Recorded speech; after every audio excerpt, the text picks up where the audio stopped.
Hi, good night, everybody. Good night, lawyer opposition. I'm good. I hope everyone is good as well. able to accomplish with that, Jaquani? When you think about how essential water is for every single person to live, to survive, I couldn't imagine not having water or not being able to just go to my pipe, turn on the tap, and put a cup. I know it sounds like, oh, everybody wants cold water, but that is not the argument here, is that they do not have water that they can drink. And it may not seem like it's a lot, but it is a lot when you have to purchase water every single week or maybe a couple times a week because you cannot use water that is coming from your pipe. And then you have to pay for it. So the Young Democrats would have previously done a water drive, probably like 2 years before, in some other areas who didn't have water at all.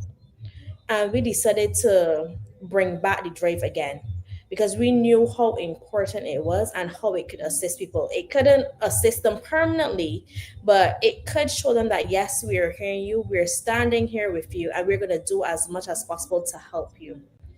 And with it, we remobilized everyone. We reached out to companies who helped us previously. At that time, we had reached out to Alvin Toppin as well because he was raising funds, getting donations as well from companies. And we decided to team up and come together. And the whole experience was amazing. We had from the young people to the older persons. I had somebody who was in their 90s lifting up cases of water. Everybody just wanted to help. And I remember I broke it down into bottles. I showed people the sizes of the bottles and told them if they can't afford $20 for a case or $15 for a case, you can go to the bottling company and this is how you can assist. One bottle at that time, 1 liter bottle was $2.16 per bottle. And a lot of people did bring those bottles and we were able to fill them up and cap them. And with that, persons can do things like showering. I know some of you were hearing some of the reports online, people saying like they have to bathe with the brown water because it's difficult to buy water just to shower. So with that, we were able to give out maybe over 1,000 of those bottles of water because we got so many donations and we filled them up, we capped them, and then persons were able to reuse them when the truck came back home. Yeah. Marcia, it is so hard when you see persons who are like the 80s and 70s who can't come out to a truck. When we were out there distributing water, we had persons from Water Authority asking us if they can have some bottles of water to drink while they were working. I remember. I remember. I was just like, imagine they're fixing this issue and they don't want to drink the water here. So why are we asking residents to drink the water if the workers at that time didn't want to drink the water? We even Yeah. had residents who complained that when the truck came out, the water on the truck was brown due to where they were filling up the truck. And this is not an issue that started last week or the week before, or when they came on television to tell persons, oh, the water is safe to drink. This was going on for a while now, and they have not given the residents in St. Lucie any relief. And relief can really go a long way because persons are asking why should they remove the option to pay for a water bill because they can use that money to pay for bottled water. They're not getting a service that they can use. I Mm. heard many people who live in St. Lucie say they can't wear white at all. More than one person I've heard on other radio programs speaking about some of the issues they had from the water breaking out their skin.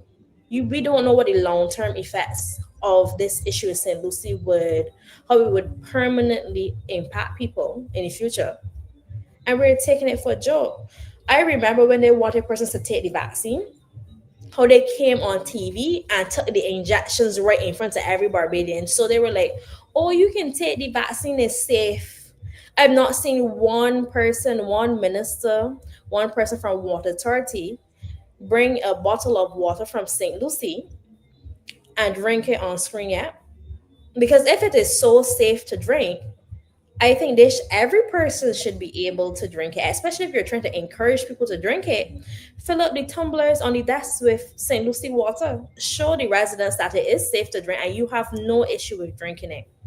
Because if you're not willing to take that step, if the prime minister is not willing to take that step, don't tell anybody they could drink brown water. Because if you go anywhere and your water is brown, you're not going to drink it. It is not Moby, it is not tea, and you do not know why it's brown. Up to now, they cannot explain to the residents why the water is brown, but they're saying that it's safe to drink. So why are they not drinking it? And why are they not serving it? If you want the public to trust what you're saying, you need to show them that you're trustworthy. Not bringing other types of water on the table while you're doing a presentation, encouraging people to drink the water in St. Lucie. It is ridiculous and it's unfair. You're good. Can you hear me now? Yes, hearing you Right. loud and clear. Go right ahead. I'm not sure where it originated, but I can tell you if this is an ad trying to encourage people to drink the St. Lucie water, I think they need to pull it back. This is absolutely ridiculous. That water is the same color of probably good tasting Moby. Where in Barbados you would see, because Barbados is known for pristine water, drinking water from the tap. In most parishes, you're able to do that. So why would we go to a parish and then the water comes out brown and then you're telling them that it's safe to drink? You can drink it. Why are you promoting drinking brown water when you should be fixing the issue? Because the solution cannot be to drink this water, it is safe. If it is so safe, why didn't you make all of the water in Barbados brown? And just say, well, Barbados has now developed this new unique brown water and we're going to introduce island white. It does not make sense. If it is so unique, as the ad is saying, you can bottle it and sell it. But who is going to purchase it? I do not know any country who's tried to convince their people that drinking brown water is a great idea. I don't think I've ever seen it anywhere around the world. And we've seen some really bad videos where the countries are poor, where people may be eating mud pies, but I've never seen them drinking brown water in a bottle before. I mean, like you go overseas and sometimes you're skeptical to purchase water in a plastic bag. And sometimes they tell us, oh, don't drink that, that may not be safe. But drinking water from a plastic bag in another country may be safer than drinking brown water in Barbados. Because at least it is not brown. Because as people, we eat with our eyes first. Well, in this case, drink. And if I know it is not supposed to be brown, I do not want to drink something that is not supposed to be brown and then come try to convince myself that nothing is wrong with it. Because if nothing is wrong with it, it shouldn't be brown. I think the minister in charge of water authority should do us a good service and put some St. Lucie water in a glass and sip it all 2 hours because they love to speak. So if they have a 2 hour press conference or a 4 hour press conference, make sure they keep filling up the water. And I don't mean a pretend where you put dye in the water, the actual water, because I've heard some residents saying that the water actually has a scent. And last time I checked, water in Barbados don't have a scent. Unless it is the chlorine. Sometimes you smell a little bit more chlorine in your water. Mm-hmm. But going to the residents in St. Lucie, it was heartbreaking. One of the major issues that they had along with this issue with the brown water, they don't know when the trucks were coming out. So sometimes when we were out there, we would see people just standing outside with buckets, like 8 to 10 buckets, just standing up. And when we inquired why they were outside standing, if the truck was coming, they said no, they don't know when the truck is coming, but they don't want to miss it because the truck didn't come in like 2 or 3 days and they don't have any water at all. It is not like in the past where you have some locations that have standpipes, because before we had a lot of standpipes in Barbados, but I've realized that they started to remove them. I actually have a picture and I have to look back from probably like 2019 or 2020 when we were in St. Lucie still dealing with this issue, and we went to a standpipe and we turned it on. The water was not brown. I do not know why the water was ever at the standpipe, but it wasn't. And the residents said that they usually go there and catch water. I don't know why from 2019 to current, or from 2020 to current, why they have not solve this issue, come up with a plan to actually fix this issue. Because saying that we're going to have a solution soon or by April next year is going to be fixed, I can't trust those words because you're telling me that it's safe to drink the water that is currently brown. Yeah. But Just ignore the fact if that we can drink it. to come out to a march, or why should they come out tomorrow? Because it could be you. Today may be somebody else, but tomorrow it could definitely be you. I know that St. Lucie has some major issues with brown water, but there are a lot of parishes in Barbados that do not have water as well still. I know there are areas in St. Thomas who still don't have water. There are areas in St. Andrew who has issues with water. Areas in St. John that have issues with water. In 2025, too many necessities Barbadians do not have or do not have access to. And it's ridiculous. Think about your basic needs. I remember when we were giving out water in St. Lucie, a grandmother told me she was so thankful. She started to cry. She said the baby had a fever and they had no clean water to give her to drink.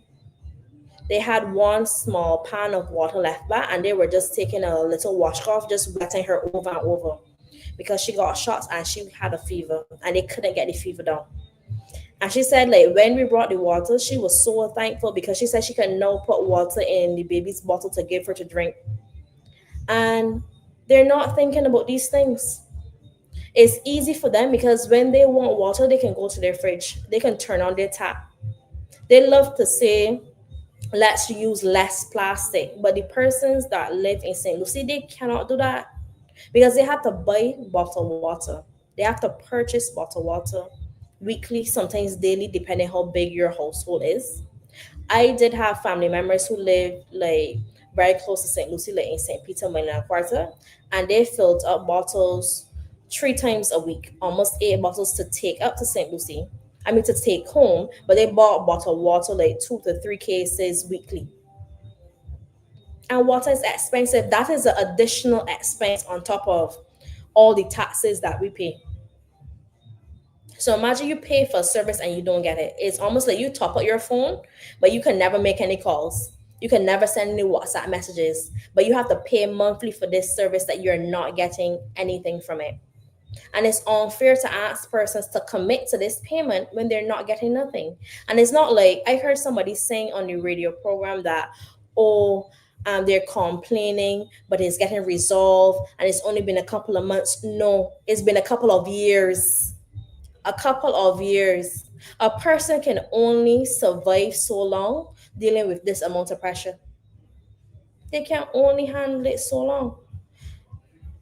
If every single person watching this show right now, water automatically stopped working, or they went to their fridge and they didn't have any water, they turned on their pit and they didn't have any water, what would they do? Can you go in your purse and find, say, $20 to buy a case of water? And then how long would that case last?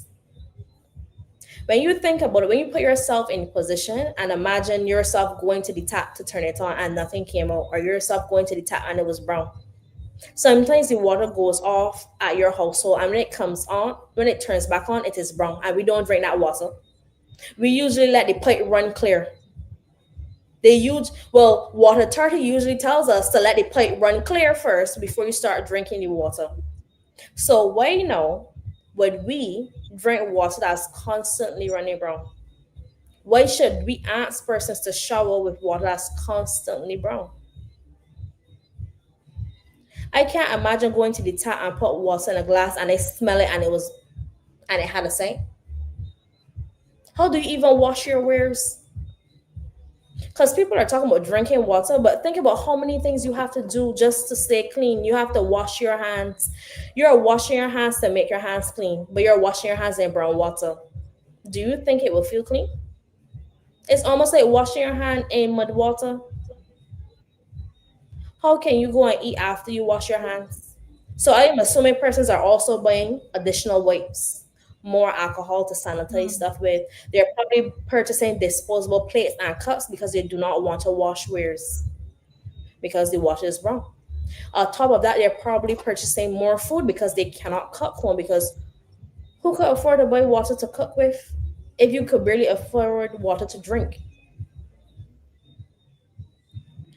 When you impact one necessity, sometimes it has a ripple effect, and something like water where every single person needs it, and almost everything you do in your daily life you need it. Like today I had the luxury to wash my hair. I didn't have to worry about if I open my mouth or my eyes, the brown water might run in my eyes or my mouth. I didn't have to worry about that because I know that that must be a concern for persons, because if they're not drinking it, if you go on shower, how it really works, because they say our skin absorbs stuff, so maybe it's still going into your body. But I guess you don't have an option because you can't afford to buy or purchase the amount of water that it would take to shower for a household. And as Caribbean people, we are clean. We bathe sometimes 2 and 3 times a day, and now that outside is so hot, some people are showering more frequently. I think about the older persons who can't go to the community tanks or who can't get outside of their houses. How do they fill up their containers? What do they do? Because it cannot be that they are just inside the house suffering in silence because they can't get assistance or help. Because that is what it is for a lot of persons. People always talk about, oh, we are in the 21st century, people have access to so many things.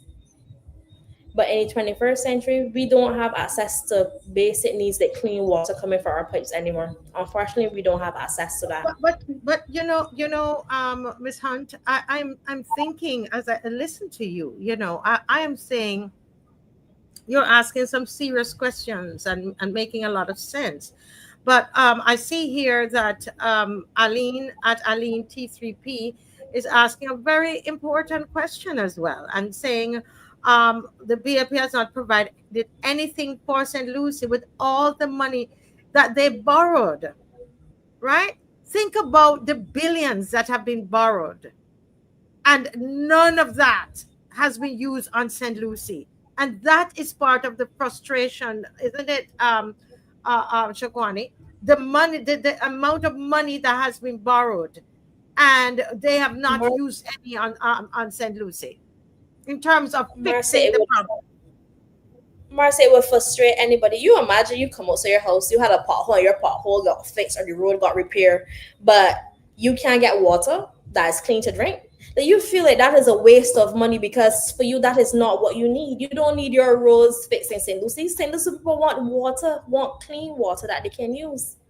When you think about a person representing a community, you think about what your community needs, and that is how you base how you represent them. I honestly believe the representative for St. Lucie needs to step down. I heard him on the radio talking about some of these issues, and quickly he had technical difficulties and the call cut out, and we never heard back the rest of his story, but it was not good enough.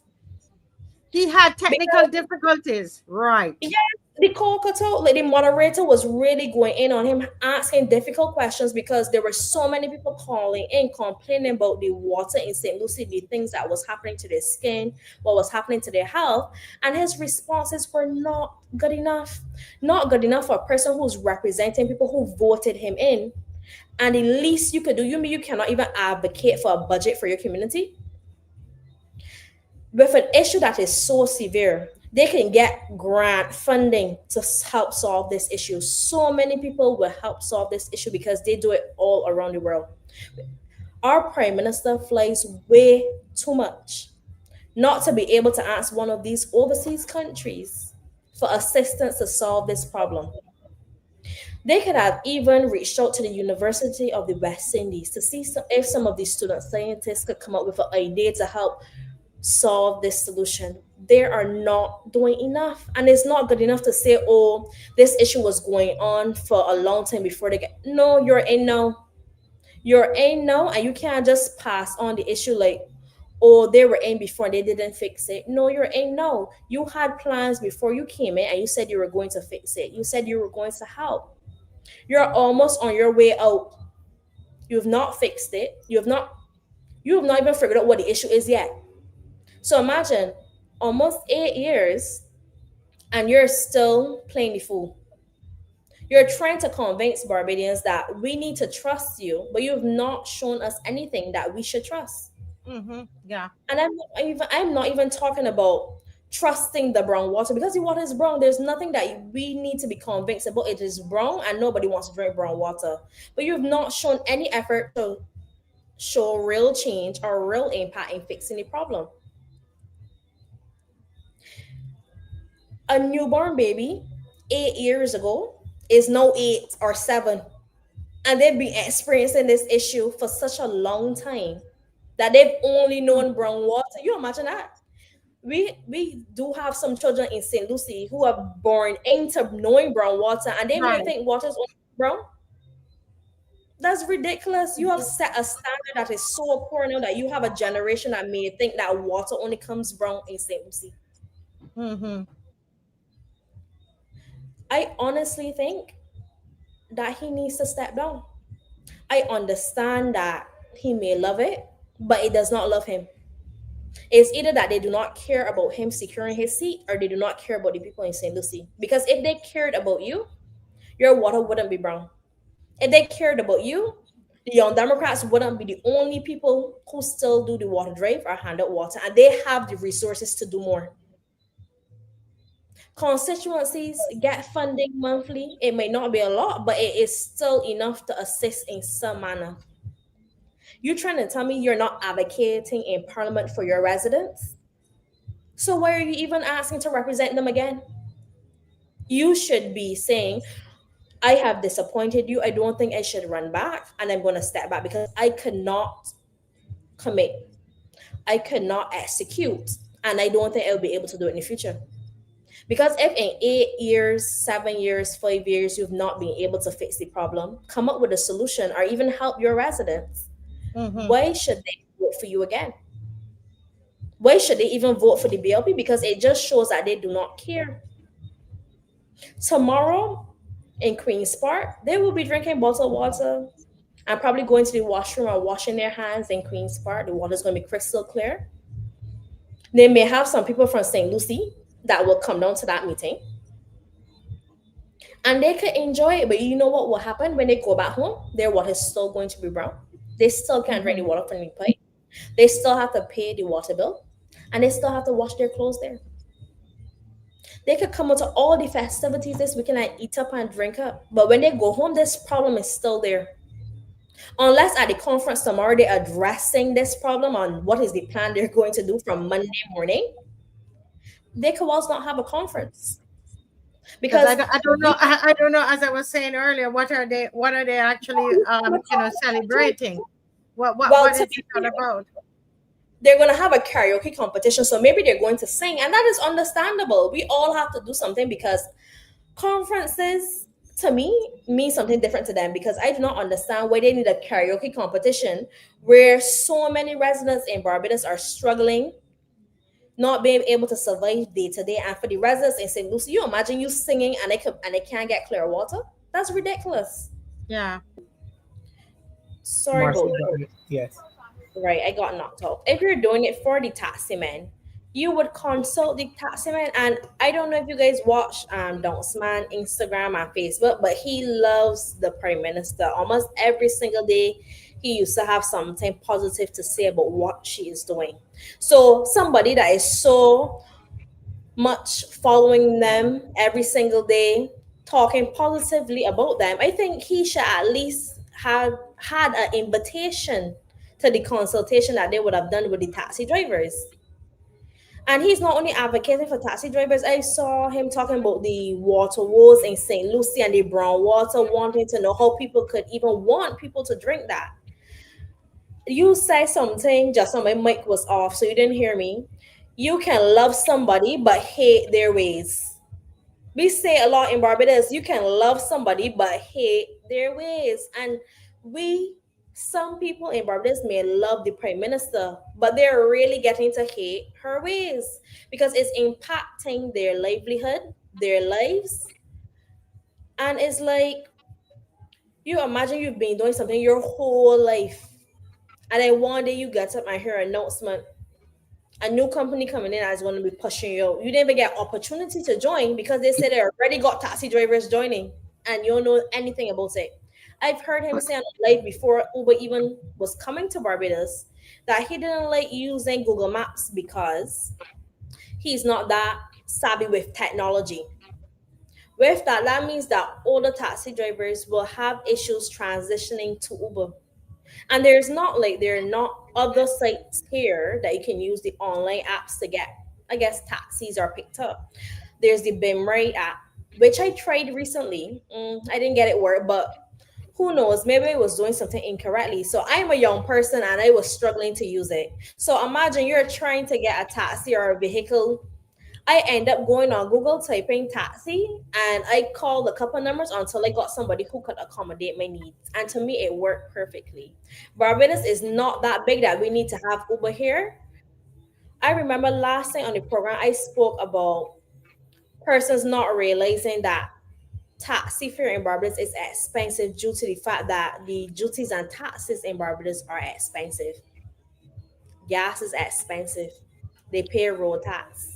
There's a lot of fees attached to being a taxi driver that the public does not know about, and we're crying them down. But to me, I love to feel like it's safe. You feel safe. We don't, and one of the things we may not have considered when we download the Uber app and we share information, will our information go to their international database?